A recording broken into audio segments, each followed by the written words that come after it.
Bonjour et bienvenue à tous. Aujourd'hui, nous allons réaliser un parallélogramme sur le designer. Nous allons simplement utiliser pour cela un modèle Mevaco prédéfini qui va nous aider. Imaginons que nous ayons à réaliser ce parallélogramme. Il a donc une hauteur de 995 mm, un côté de 1700 et une longueur totale de 2449,8 mm. Je le mets de côté et le garde comme repère. Mes données ici ont été pré-remplies. Je suis en cockpit, je passe directement dans l'onglet Format. Au lieu de les dessiner comme un nouveau format de A à Z et partir d'une feuille blanche, je vais choisir l'option Modèle Mevaco et m'inspirer d'un modèle qui existe déjà. Je choisis donc aujourd'hui le modèle du parallélogramme.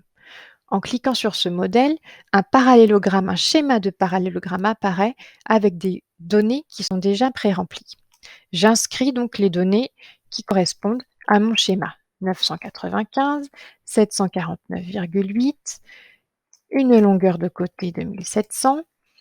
Je laisse les autres données qui seront toujours possibles en modification plus tard. Remarquez que l'angle ici s'est ajusté automatiquement en fonction des cotes que j'ai inscrites.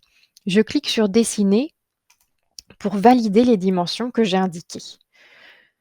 Mon parallélogramme arrive ici dessiné dans le designer avec les cotes que j'ai rentrées. Nous sommes en onglet Contour. Je souhaite préciser ma zone de perforation. Pour cela, je clique sur l'onglet. Les bordures sont telles qu'elles étaient définies dans l'assistant. Je vais décider de les modifier en cliquant dans Outils sur Ajustement. Ici, je peux indiquer une bordure qui pourrait être identique sur le pourtour du panneau.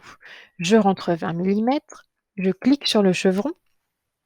La bordure s'ajuste automatiquement au pourtour de la tôle. Mon parallélogramme est ainsi réalisé. Je le prévisualise. Je souhaiterais ajouter quelques dimensions pour m'assurer de ses côtés. Pour cela, il suffit de cliquer sur Sélection. L'outil Mesure apparaît. Je zoome légèrement. Je désactive le quadrillage pour éviter toute erreur. Un clic gauche sur le point du départ de la mesure. Un clic gauche sur le point de finalisation de la mesure. Un troisième clic gauche pour fixer la mesure. Hop, je clique et je reclique. Les mesures sont définies. Il est donc exactement identique au parallélogramme que je souhaitais réaliser. Une petite astuce pour un parallélogramme qui serait orienté plutôt à gauche. Pour cela, il faut cliquer exactement sur le même principe dans Format.